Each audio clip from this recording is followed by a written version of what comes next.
ವಿನಯ್ ಸ್ವಾಮಿ ಅವರ ಆತ್ಮಹತ್ಯೆ ಪ್ರಕರಣಕ್ಕೆ ಸಂಬಂಧಪಟ್ಟ ಬಿಜೆಪಿ ಹೋರಾಟ ನಿಂತೋಯ್ತಾ ಏನು? ವಿನಯ್ ಸೋಮಯ್ಯ ಆತ್ಮಹತ್ಯೆ ಮಾಡಿಕೊಂಡ ಬೆನ್ನಲ್ಲೇ ಬೆಂಗಳೂರಿನಲ್ಲಿ ಕೊಟ್ಟಂಥ ದೂರಿನಲ್ಲಿ ಆ ದೂರಿನ ಸಬ್ಜೆಕ್ಟ್ನಲ್ಲೇ ಭಾಳ ಸ್ಪಷ್ಟವಾಗಿ MLA ಪೊನ್ನಣ್ಣ, ಮಂತರ್ಗೌಡ, ಹರೀಶ್ ಪೂವಯ್ಯ, ತೆನ್ನಿರಮೈನ ಈ 4 ಜನರ ಹೆಸರನ್ನು ಕೂಡ ಉಲ್ಲೇಖ ಮಾಡಲಾಗಿತ್ತು. ದೂರಿನಲ್ಲಿ ಏನು ಕೊಟ್ಟಿದ್ದಾರೆ ಅದರ ಆಧಾರದ ಮೇಲೆ FIR ಅವ್ರು ಹಾಕಬೇಕಿತ್ತು. ಆದರೂ ಕೂಡ ಸರ್ಕಾರದ ಒತ್ತಡಕ್ಕೆ ಮಣಿದು ತೆನ್ನಿರಮೈನನೊಬ್ಬನ ಬಿಟ್ಟು ಇನ್ನು ಉಳಿದವ್ರನ್ನ ಅಷ್ಟೂ ಜನ ಹೆಸರನ್ನು ಕೈ ಬಿಟ್ಟಿದ್ದಾರೆ. ಇದ್ರ ಬಗ್ಗೆ ನಾವು ಹೋರಾಟವನ್ನು ಕೂಡ ಮಾಡಿದ್ವು. ಆದರೆ ಸರ್ಕಾರ ಹೋರಾಟಕ್ಕೆ ಒಂದು ಕಿಂಚಿತ್ತು ಗಮನವನ್ನು ಕೊಡುವಂತಹ ಸೌಜನ್ಯವನ್ನು ಕೂಡ ತೋರಲಿಲ್ಲ. ಸೋಮಯ್ಯಗೆ ನ್ಯಾಯ ಕೊಡಬೇಕು ಅಂತ ಸರ್ಕಾರಕ್ಕೆ ಅನ್ನಿಸಲೇ ಇಲ್ಲ. ಹಾಗಾಗಿ ನಾವು ಕಾನೂನು ಹೋರಾಟಕ್ಕೆ ಮುಂದಾಗಿದ್ದೀವಿ. ಇವತ್ತು ಹೈಕೋರ್ಟ್ನಲ್ಲಿ ಖ್ಯಾತ ವಕೀಲರು, ಈ ಹಿಂದೆ ಅಡಿಷನಲ್ ಅಡ್ವೊಕೇಟ್ ಜನರಲ್ ಆಗಿದ್ದಂತಹ ಅರುಣ್ ಶ್ಯಾಮ್ ಅವರು ರಿಟ್ ಪಿಟಿಷನ್ನ ಫೈಲ್ ಮಾಡ್ತಾ ಇದ್ದಾರೆ. ಪೊನ್ನಣ್ಣ, ಮಂತರ್ಗೌಡ, ಹರೀಶ್ ಪೂವಯ್ಯ ಅವರ ಹೆಸರನ್ನು ಕೂಡ ಇದಕ್ಕೆ ಸೇರಿಸಬೇಕು ಅಂತೇಳಿ ಹೇಳಿ ಕೋರ್ಟಿನ ಮುಂದೆ ಪ್ರಾರ್ಥನೆಯನ್ನು ಕೂಡ ಮಾಡ್ಕೊಳ್ತಾ ಇದ್ದಾರೆ. ನಮ್ಮ ರಾಜ್ಯಾಧ್ಯಕ್ಷರಾಗಿರುವಂತಹ BY ವಿಜೇಂದ್ರ ಅವರು, ನಮ್ಮ ಪಕ್ಷದ ಮುಖಂಡರಾಗಿರುವಂಥ ಡಾಕ್ಟರ್ ಅಶ್ವಥ್ ನಾರಾಯಣ್ ಅವರು, ಆರ್ ಅಶೋಕ್ ಅವರು, ನಮ್ಮೆಲ್ಲ ಪ್ರಮುಖ ಮುಖಂಡರು ಕೂಡ ಅರುಣ್ ಶ್ಯಾಮ್ ಅವ್ರ ಹತ್ರ ಮಾತಾಡಿದ್ದಾರೆ. ನಾವೆಲ್ಲ ಮನವಿನೂ ಕೂಡ ಮಾಡ್ಕೊಂಡಿದ್ದೀವಿ. ಹಾಗಾಗಿ ಇವತ್ತು ಎಲ್ಲ ದಾಖಲೆ ಸಮೇತವಾಗಿ, ಆ ದೂರಿನ ಸಮೇತವಾಗಿ, ಆತನ ಕಡೆಯ ವಾಟ್ಸಪ್ ಮೆಸೇಜ್ ಇರ್ಬೋದು, ಆತ ತನ್ನ ಪತ್ನಿಗೆ ಬರೆದಿದ್ದಂತಹ ಪತ್ರ ಇರ್ಬೋದು, ಇದಿಷ್ಟನ್ನು ಕೂಡ ಅಟ್ಯಾಚ್ ಮಾಡಿ ನ್ಯಾಯಾಲಯದ ಮುಂದೆ ಇವತ್ತು ಸಲ್ಲಿಸ್ತಾ ಇದ್ದೀವಿ. ದೂರಿನಲ್ಲಿ ಅವರ ಹೆಸರಿರಲಿಲ್ಲ ಅಂತೇಳಿ ಪೊಲೀಸರು ಮಾಹಿತಿ ಕೊಟ್ಟಿದ್ದಾರೆ ಅನ್ನೋ ಬಗ್ಗೆ ನಾನು ನನ್ನ ಫೇಸ್ಬುಕ್ನಲ್ಲೇ ಹಾಕಿದ್ದೀನಿ. ಪೊಲೀಸರು ದಾರಿ ತಪ್ಪಿಸುವಂಥ ಕೆಲಸವನ್ನು ಮಾಡಿದರು. ಅಲ್ಲಿಂದ DCP ಅವರಿಗೂ ಮಾತಾಡಿದ್ರು, ಮತ್ತು ಕಮಿಷನರಿಗೂ ಕೂಡ ಮಾತಾಡಿದ್ರು. ದೂರಿನಲ್ಲಿ ಕೊಟ್ಟೇ ಇಲ್ಲ ಅಂತ ಸುಳ್ಳು ಹೇಳಿದರು. ಆದರೆ ರಾತ್ರಿ 2 ಗಂಟೆಗೆ ಬಾಡಿ ಬಂದಾಗ ಅವ್ರ ಜೊತೆಗೆ ಬಂದಂತಹ ಅವರ ಸಂಬಂಧಿಕ ಜೀವನ್ನು ಅವರೇ ದೂರುದಾರರು, ಅವ್ರ ಕೈಯಲ್ಲೇ ನೀವು ಯಾವ ದೂರನ್ನ ಕೊಟ್ಟಿದ್ರಿ ಅಂತ ಹೇಳಿದಾಗ ಆ ದೂರಿನ ಕಾಪಿನ ಕೊಟ್ಟರು. ಆ ಕಾಪಿಯ ಸಬ್ಜೆಕ್ಟ್ನಲ್ಲೇ ಈ 4 ಜನರ ಹೆಸರನ್ನು ಸ್ಪಷ್ಟವಾಗಿ ಅವರು ಉಲ್ಲೇಖವನ್ನು ಮಾಡಿದರು.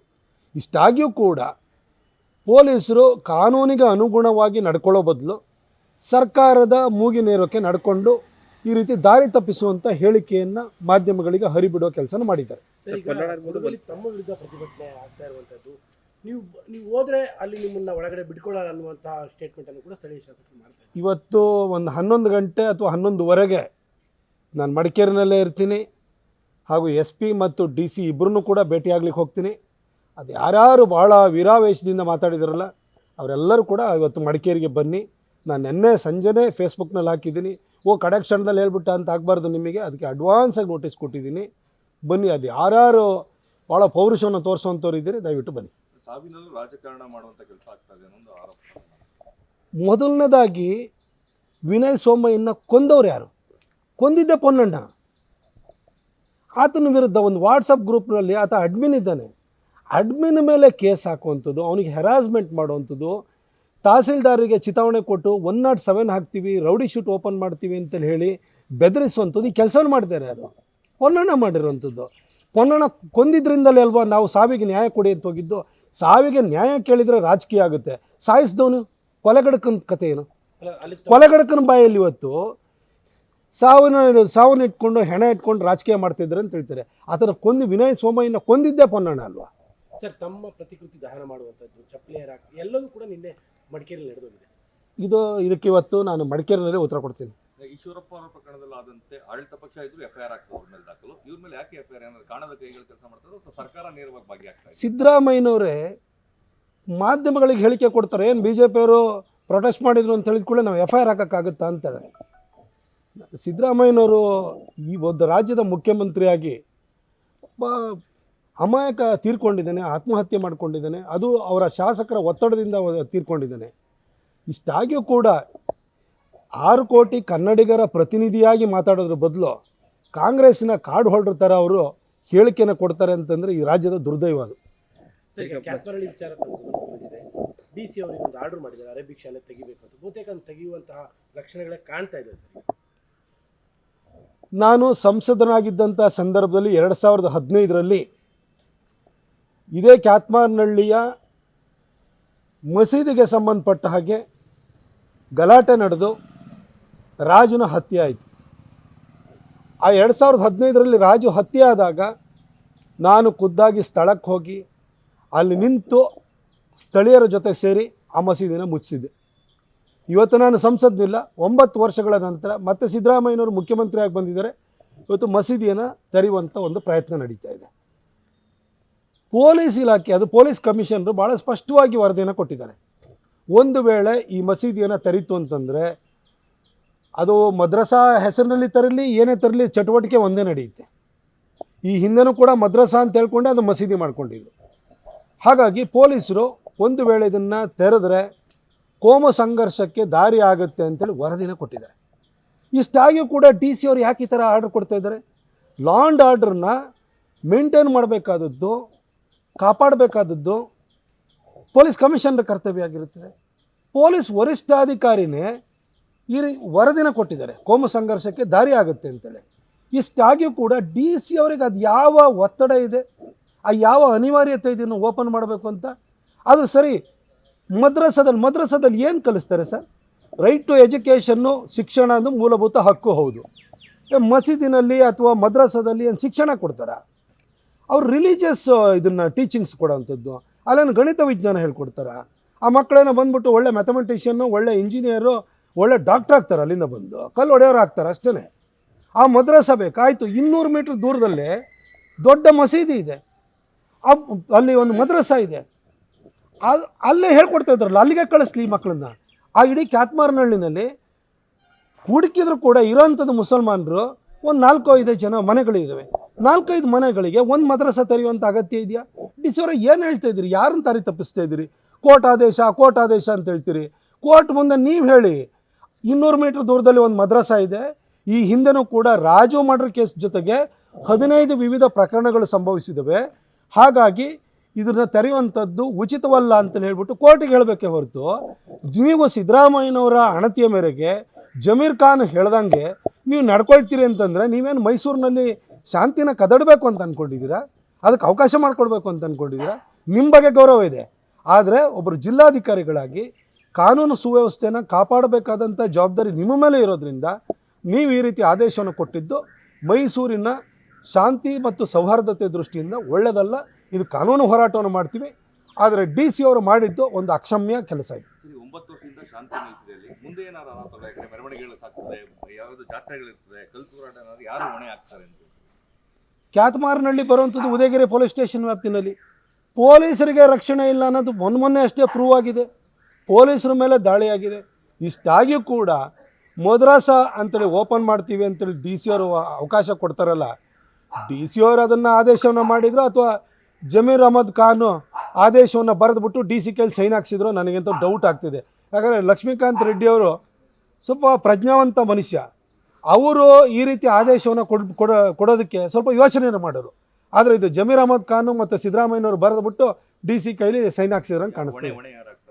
ಇದು DC ಅವರೇ ಅದಕ್ಕೆ ಹೊಣೆ ಆಗಬೇಕಾಗುತ್ತೆ. ಯಾಕೆಂತಂದರೆ ಸಿದ್ದರಾಮಯ್ಯನವರು ಮತ್ತು ಜಮೀರ್ ಅಹಮದ್ ಖಾನ್ ತಾಳಕ್ಕೆ ತಕ್ಕ ಹಾಗೆ ನೀವು ಕುಣಿತಾ ಇದ್ದರೆ ಇಲ್ಲಿ ಪರಿಸ್ಥಿತಿ ಹದಗೆಡುತ್ತೆ. ಹದಗೆಟ್ಟಾಗ ನೀವೇ ದೋಷಿ ಆಗಬೇಕಾಗುತ್ತೆ.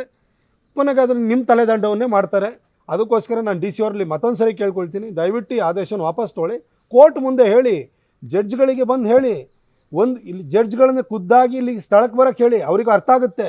ಮೊನ್ನೆ ಅಷ್ಟೇ ಉದಯಗಿರಿ ಪೊಲೀಸ್ ಸ್ಟೇಷನ್ ವ್ಯಾಪ್ತಿನಲ್ಲಿ ಪೊಲೀಸ್ ಸ್ಟೇಷನ್ ಮೇಲೆ ಗುಂಡ ಮುಸಲ್ಮಾನರು ದಾಳಿ ಮಾಡಿರೋ ಪ್ರಕರಣವನ್ನು ಅವ್ರ ಗಮನಕ್ಕೆ ತೊಗೊಂಬನ್ನಿ. ನೀವು ಪೊಲೀಸರಿಗೆ ರಕ್ಷಣೆ ಇಲ್ಲ, ಅಲ್ಲಿನೋ ಹಿಂದೂಗಳಿಗೆ ರಕ್ಷಣೆ ಇರ್ತದೆ. ಆಮೇಲೆ ಹಿಂದೆನೂ ಘಟನೆ ನಡೆದಿದ್ದು ಯಾಕೆ?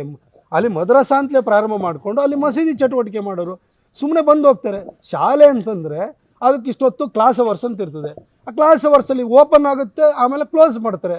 ಅದು ದಿನದ 24 ಗಂಟೆಲಿ ಅಲ್ಲಿ ಚಟುವಟಿಕೆ ನಡೀತಾ ಇರ್ತದೆ, ಓಡಾಡ್ತಾ ಇರ್ತಾರೆ, ಅಲ್ಲಿ ಆಯುಧಗಳನ್ನ ಇಡ್ತಾರೆ. ಹಾಗಾಗಿ ಅಲ್ಲಿ ಸ್ಥಳೀಯರು ಇದಕ್ಕೆ ವಿರೋಧವನ್ನು ವ್ಯಕ್ತಪಡಿಸ್ತಾ ಇರೋದು. ಸ್ಥಳೀಯರ ಭಾವನೆಗಳಿಗೂ ನೀವು ಬೆಲೆ ಕೊಡಲ್ಲ. ಅಲ್ಲಿ ಜನ ಆತಂಕಕ್ಕೊಳಗಾಗಿದ್ದಾರೆ. ಇಷ್ಟಾಗಿಯೂ ಕೂಡ ನೀವು ಈ ರೀತಿ ಆದೇಶವನ್ನು ಕೊಡ್ತೀರಿ ಅಂತಂದರೆ ಇದು ನೀವು ಕೊಟ್ಟರೆ ಆದೇಶ ಅಲ್ಲ, ಇದು ಜಮೀರ್ ಅಹಮದ್ ಖಾನ್ ಬರೆದಿರುವಂಥ ಆದೇಶ ಅಂತ ಅನಿಸ್ತದೆ. ಅದು ಫಂಡಮೆಂಟಲ್ ರೈಟ್ ಅರೇಬಿಕ್ ಶಾಲೆ ಅಂತ ಹೇಳ್ತಿರೋದು. ಅರೇಬಿಕ್ ಶಾಲೆ ಆಗಬೇಕು ಫಂಡಮೆಂಟಲ್ ರೈಟ್. ನಿಮ್ಮ ಮನೆಯಲ್ಲಿ ನೀವು ಭಗವದ್ಗೀತೆ ಓದ್ತೀರಾ, ಕುರಾನ್ ಓದ್ತೀರಾ, ಬೈಬಲ್ ಓದ್ತೀರಾ, ನಿಮಗೆ ಫಂಡಮೆಂಟಲ್ ರೈಟ್ ನೀವು ಏನು ಬೇಕಾದ್ರೂ ಓದ್ಕೊಳ್ಳಿ. ನಿಮ್ಮ ಮಸೀದಿನಲ್ಲಿ ಬೇಕಾದ್ರೆ ಏನಾದರೂ ಹೇಳ್ಕೊಳ್ಳಿ. ಆದರೆ ಮದ್ರಸಾ ಅನ್ನೋದು ಶಾಲೆ ಆಗಿರಬೇಕು. ಅಲ್ಲೇನು ನೀವೇನು ಹೋಗ್ಬಿಟ್ಟು ಗಣಿತ ವಿಜ್ಞಾನ ಹೇಳ್ಕೊಡ್ತೀರಾ? ಅದು ಫಂಡಮೆಂಟಲ್ ರೈಟಾ ನಿಮ್ಮದು? ನೀವು ಯಾವ ರಿಲಿಜನ್ ಬೇಕಾದ್ರೂ ಪ್ರಾಕ್ಟೀಸ್ ಮಾಡ್ಬೋದು, ಅದು ನಿಮ್ಮ ಫಂಡಮೆಂಟಲ್ ರೈಟ್. ಅದು ಧರ್ಮವನ್ನು ಬದಲಾಯಿಸ್ಬೋದು, ಅದು ನಿಮ್ಮ ಫಂಡಮೆಂಟಲ್ ರೈಟು. ಆದರೆ ಮದ್ರಸಾದಲ್ಲಿ ಏನು ಮಾಡ್ತಿದ್ದೀರಿ? ಅದು ಶಾಲೆಯ ಹೆಸರಿನಲ್ಲಿ ನೀವು ಅಲ್ಲಿ ಹೇಳ್ಕೊಡೋ ಅಂಥದ್ದು ಏನು? ಅಲ್ಲೇನು ಗೌರ್ಮೆಂಟ್ ಟೀಚರ್ಸ್ ಹೋಗ್ಬಿಟ್ಟು ನಿಮಗೆ ಗಣಿತ ವಿಜ್ಞಾನ ಹೇಳ್ಕೊಡ್ತಾರಾ? ಅಲ್ಲಿ ಹೋಗುವಂಥದ್ದು ಬರೀ ಈ ರೀತಿ ಕಲ್ಲು ಹೊಡೆಯೋದನ್ನೇ ಹೇಳ್ಕೊಡೋ ಅಂಥದ್ದು. ಅದಕ್ಕೋಸ್ಕರನೇ ಅಲ್ವಾ ಹಿಂದೆ ಗಲಾಟೆ ಆಗಿರೋವಂಥದ್ದು. ಮತ್ತು ಇನ್ಯಾವ ಫಂಡಮೆಂಟಲ್ ರೈಟ್ಸ್ ಬಗ್ಗೆ ಮಾತಾಡ್ತಿದ್ರಿ? ಸರ್, ಕೇಂದ್ರದಲ್ಲಿ ಈಗ ಗ್ಯಾಸ್ನ ಬೆಲೆ ಹೆಚ್ಚಾಗಿದೆ, ಕಪಾಳ ಮೋಕ್ಷವನ್ನ ಮಾಡಿದ್ದಾರೆ ಅಂತೇಳಿ ಡಿ ಕೆ ಶಿವಕುಮಾರ್ ಮತ್ತು ಸಿದ್ದರಾಮಯ್ಯ ಇಬ್ಬರು ಸಹ ಹೇಳಿದ್ರು, ರಾಜ್ಯದ ನಾಯಕರುಗಳು. ಗ್ಯಾಸ್ ಬೆಲೆ 849 ರೂಪಾಯಿ ಪ್ರತಿ ಸಿಲಿಂಡ್ರಿಗಿದೆ. ಅದು 50 ರೂಪಾಯಿ ಇವಾಗ ಜಾಸ್ತಿ ಆಗಿದೆ ಅಂತ ಹೇಳ್ತಾ ಇದ್ದಾರೆ. ಹೌದು, ಜಾಸ್ತಿ ಆಗಿದೆ. ಹಾಗಾಗಿಯೇ ಈ ಸಿಲಿಂಡ್ರ್ ಏನಿದೆ ಅದರದ್ದು ಹ್ಯಾಂಡ್ಲಿಂಗ್ ಚಾರ್ಜಸ್ ಅಂತ ಇರ್ತದೆ, ಟ್ರಾನ್ಸ್ಪೋರ್ಟೇಷನ್ ಇರ್ತದೆ. ಇದರಿಂದಾಗಿ ಹೊರೆ ಜಾಸ್ತಿ ಆಗುತ್ತೆ ಅನ್ನೋ ಕಾರಣಕ್ಕೋಸ್ಕರನೇ ಮೋದಿಯವರು ಈ ಗ್ಯಾಸ್ ಸಿಲಿಂಡ್ರ್ ಬೆಲೆ 3 ವರ್ಷದ ಹಿಂದೆ 1200 ರೂಪಾಯಿಗೆ ಹೋಗಿತ್ತು, ಇವತ್ತು 849 ರೂಪಾಯಿಗೆ ಹೋಗಿದೆ. ಹಾಗಾಗಿ ಅವರು ಹಿಂದೆ ಗುಜರಾತ್ನಲ್ಲಿ ಮುಖ್ಯಮಂತ್ರಿ ಆಗಿದ್ದಾಗ ಪೈಪ್ಡ್ ಗ್ಯಾಸ್ ಅಂತ ಮನೆ ಮನೆಗೆ ಪೈಪ್ ಮುಖಾಂತರ ಗ್ಯಾಸನ್ನು ಕೊಡುವಂಥದ್ದು.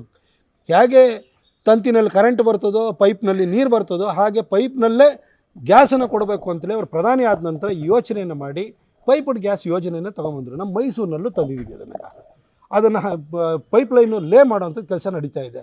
ಒಂದು ಸರಿ ಪೈಪ್ಡ್ ಗ್ಯಾಸ್ ಬಂತು ಅಂತಲೇ ಹೇಳಿದರೆ ನಿಮಗೆ 450 ರೂಪಾಯಿಂದ 500 ರೂಪಾಯಿಗಿಂತ ಜಾಸ್ತಿ ಹೋಗಲ್ಲ. ಹಾಗಾಗಿ ಮೋದಿಯವರು ಇದನ್ನು ಗ್ಯಾಸ್ ನಮ್ಮಲ್ಲಿ ಬರಲ್ಲ, ಅದು ಹೊರಗಡೆ ನಾವು ತರಿಸ್ಕೊಳ್ಳೋದು. ಅದ್ರಿಗೆ ಹಾಗಾಗಿ ಅದನ್ನು ನಾವು ಕಂಟ್ರೋಲ್ ಮಾಡಬೇಕು ಅಂತಂದರೆ ಈ ಹ್ಯಾಂಡ್ಲಿಂಗ್ ಚಾರ್ಜಸ್ಸನ್ನೆಲ್ಲ ತೆಗಿಬೇಕು ಅಂತಂದರೆ ಪೈಪ್ಡ್ ಗ್ಯಾಸ್ ಕೊಡಬೇಕು ಅಂತ ಸಮಾನಾಂತರವಾಗಿ ಆ ಕೆಲಸವರು ಕೂಡ ಮಾಡ್ಕೊಳ್ತಿದ್ದಾರೆ. ಆದರೂ 50 ರೂಪಾಯಿ ಹೊರೆ ಆಗುತ್ತೆ ಅಂತಲೇ ಭಾವಿಸೋಣ. ಒಂದು ಗ್ಯಾಸ್ ಬಗ್ಗೆ ಮಾತಾಡ್ತಿದ್ದೀರಲ್ಲ ಸಿದ್ದರಾಮಯ್ಯನವರೇ ಹಾಗೂ ಡಿ ಕೆ ಶಿವಕುಮಾರ್ ಅವರೇ, ನೀವು ಬಂದಾದ್ಮೇಲೆ ಏನೇನು ಜಾಸ್ತಿ ಆಗಿದೆ ಸರ್? ಗೃಹಲಕ್ಷ್ಮಿ ಕೊಡ್ತೀನಿ ಅಂದರೆ ಆ ತಿಂಗಳಿಂದ ಕೊಟ್ಟಿಲ್ಲ. ಯುವ ನಿಧಿ ಅಂದರೆ ಬೊಂಬಡೆ ಬಜಾಯಿಸಿದರೆ ಪ್ರಾರಂಭನೇ ಮಾಡಲಿಲ್ಲ. ಅನ್ನ ಯೋಜನೆಯನ್ನು ಮಾಡ್ತೀವಿ, ಅದಕ್ಕೊಂದು ಅನ್ನ ಭಾಗ್ಯವನ್ನು ಕೊಡ್ತೀವಿ ಅಂತೇಳಿ ಹೇಳಿದ್ರಿ, 6 ತಿಂಗಳಿಂದ ಅದನ್ನು ಕೂಡ ಕೊಟ್ಟಿಲ್ಲ. ಆದರೆ ಮುದ್ರಾಂಕ ಬೆಲೆ ಏನು ರಿಜಿಸ್ಟ್ರೇಷನ್ ಕಾಸ್ಟನ್ನು ಜಾಸ್ತಿ ಮಾಡಿರಿ. ಮೊನ್ನೆ ಕರೆಂಟ್ ಬಿಲ್ಲನ್ನು 3.5 ರೂಪಾಯಿ ನಮ್ಮ ಸರ್ಕಾರ ಇದ್ದಾಗ ಯೂನಿಟಿಗೆ 3.5 ರೂಪಾಯಿ ಇತ್ತು, ಇವಾಗ 7.5 ರೂಪಾಯಿ ಆಗಿದೆ. ಅಷ್ಟು ಮಾತ್ರ ಅಲ್ಲ, ಮೊನ್ನೆ ಮಿನಿಮಮ್ ಡೆಪಾಸಿಟ್ ಏನಿದೆಯಲ್ಲ ಅದನ್ನು ಜಾಸ್ತಿ ಮಾಡಿದಿರಿ, ಕರೆಂಟ್ ಬಿಲ್ಲನ್ನು ಜಾಸ್ತಿ ಮಾಡಿದಿರಿ, ವಾಟರ್ ಬಿಲ್ಲನ್ನು ಜಾಸ್ತಿ ಮಾಡಿದಿರಿ, ಕಸ ತೆಗಿಯೋಕ್ಕೂ ದುಡ್ಡು ಕೊಡಬೇಕು ಅಂತೇಳಿ ಹೇಳ್ತಾ ಇದ್ದೀರಿ, ಬಸ್ ಚಾರ್ಜನ್ನು ಜಾಸ್ತಿ ಮಾಡಿದಿರಿ.